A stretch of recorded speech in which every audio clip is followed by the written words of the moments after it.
Comment devenir la priorité d'un homme? J'espère que tu vas bien. Moi, j'ai encore un peu le Covid, mais je vais te faire cette nouvelle vidéo quand même en parlant un petit peu du nez, parce que comment devenir la priorité d'un homme, j'en ai reparlé encore avec une coach cette semaine, et je pense que cette vidéo va vraiment t'aider toi, mais beaucoup de femmes. D'ailleurs, n'hésite pas à la partager si tu as une amie qui se pose la question comment devenir la priorité d'un homme. Tout d'abord, n'hésite pas également à t'abonner à la chaîne YouTube Éclairage Amoureux, tu retrouveras plein d'autres vidéos, et puis mettre des likes et des commentaires.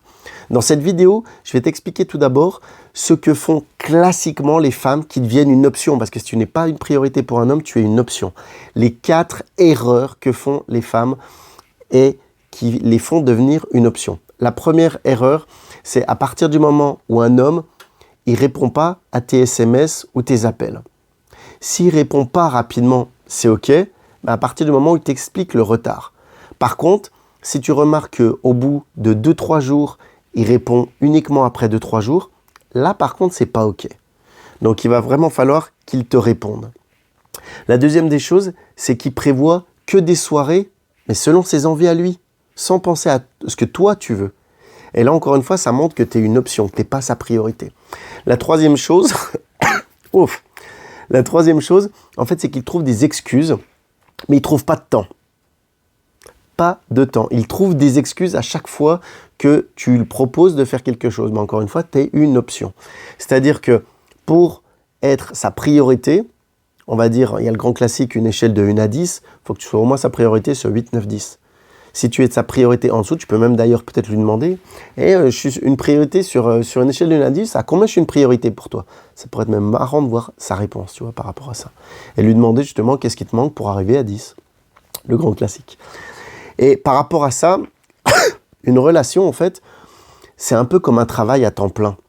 C'est pas un temps partiel.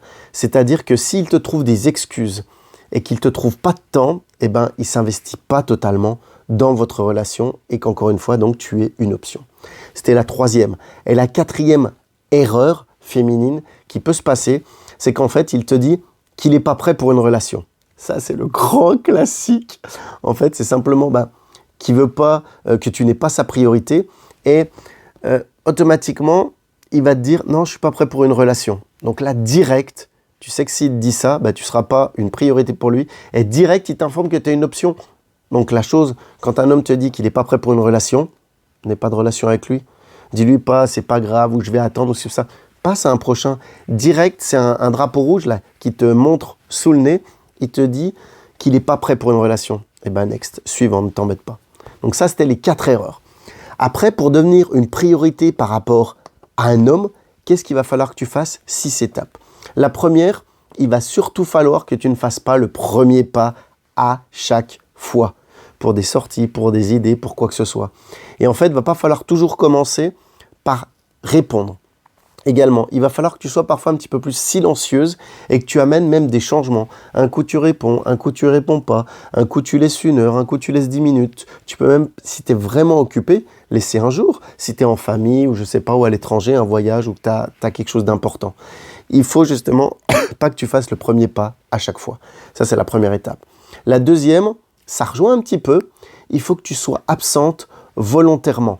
C'est-à-dire que plus tu vas être...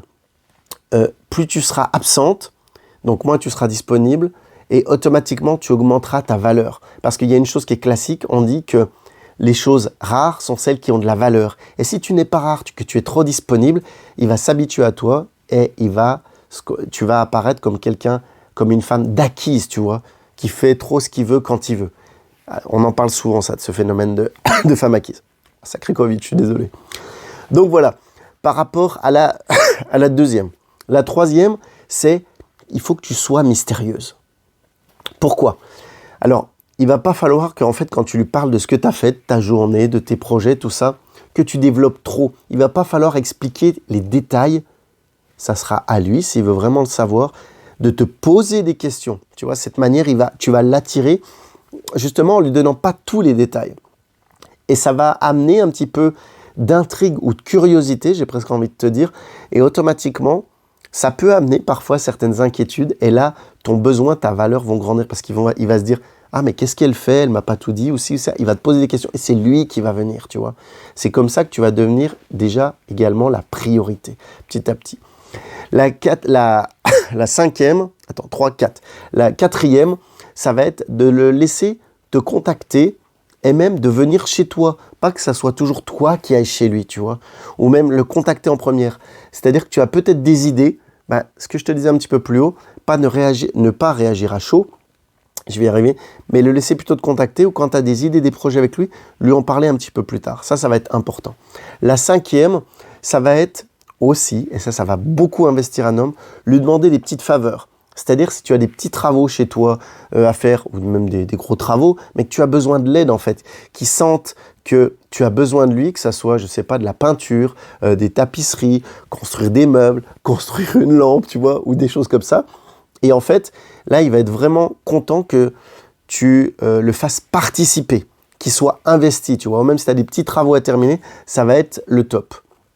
Et puis enfin, le dernier grand classique, c'est regarder la télé en commun, mais par exemple pas sur des choses classiques qui sont que pour lui, s'il est fan de foot ou d'un sport en particulier, foot, basket, rugby, mais plutôt que vous regardiez quelque chose ensemble, un film ou une série, et qui plus est s'il y a plusieurs saisons. Parce que tu vas remarquer que plus il sera présent à tes côtés pour des moments, des loisirs, des passions, des moments ensemble, et bien plus en fait il va s'investir. Et encore une fois, si tu veux devenir la priorité d'un homme, il faut que tu le fasses s'investir avec toi. Autant, tu vois, par des moments d'absence, mais plutôt par de la curiosité. Je te laisserai réécouter les 6 étapes, si tu t'en souviens plus. Et en fait, si tu veux devenir sa priorité, il va falloir que tu montres ton indépendance. Parce que c'est l'une des plus grandes qualités que vous avez, les femmes, c'est quand vous montrez votre indépendance, les hommes ont envie de se rapprocher. C'est ça qui fait l'attraction. L'indépendance fait l'attraction. Et si tu lui montres que tu as une vie épanouie, qui est déjà riche, qui est bien, mais que tu acceptes, que tu veux bien qu'il en fasse partie, et non pas que tu aies besoin qu'il en fasse partie, mais que tu acceptes qu'il en fasse partie, eh ben, il sera d'autant plus heureux, honoré et envie de te rejoindre, tu vois. Parce que si tu as besoin d'un homme, il ne va pas vouloir te rejoindre. Si tu acceptes, si tu lui laisses une place volontairement dans ta vie, il va se sentir, comme je te disais, gratifié, honoré, il va vouloir venir. Et c'est vraiment ça qu'il faut faire important. Par rapport à ça, ce qui est important pour devenir la priorité d'un homme, c'est que surtout, tu gardes ton pouvoir, j'ai envie de dire, de décision pour laisser entrer en fait un homme bien qui te correspond et pas laisser entrer n'importe qui dans ta vie. Ne pas accepter n'importe quel homme. Ça, on pourra en reparler durant les accompagnements. Je pourrais te montrer et te dire comment tu vas pouvoir choisir par rapport à ta personnalité, tes goûts et tes envies. Et qu'est-ce qui ne va pas avec lui? C'est ça que tu vas devoir demander, la question que tu vas te poser quand ça va bugger. Et il va pas falloir que tu te poses la question, qu'est-ce qui ne va pas avec moi? Souvent, vous le culpabilisez, les femmes, malheureusement. J'en vois des milliers comme ça, c'est vraiment dommage. Mais il va falloir vraiment que tu comprennes que c'est toi qui acceptes qu'il vienne dans ta vie et que tu n'as pas forcément besoin de lui. Et là, tu vas avoir vraiment la priorité pour lui. Et de ce fait-là, en fait, tu te poseras la question, qu'est-ce qui ne va pas avec lui? Et que tu voudrais passer plutôt à un autre homme. Parce que ta valeur que tu vas donner, elle est différente de la perception qu'on aura de toi. C'est pour ça que c'est important de travailler aussi sur cette perception. Voilà, cette vidéo, elle est terminée. Ça fait 8 minutes. J'espère qu'elle t'aura aidé. N'hésite pas à la réécouter et puis à la partager si tu as une copine, justement, en l'occurrence, qui se demande comment devenir la priorité d'un homme. Pour me contacter, tu peux me contacter sur Facebook, Arnaud-Lovecoach, ou sinon, Rivière sur Facebook, ou sinon Arnaud-Lovecoach sur Instagram, et tu as également sous la vidéo les différents liens. Je te dis à bientôt et je te souhaite une excellente soirée ou une excellente journée quand tu regarderas cette vidéo. Ciao, bye bye.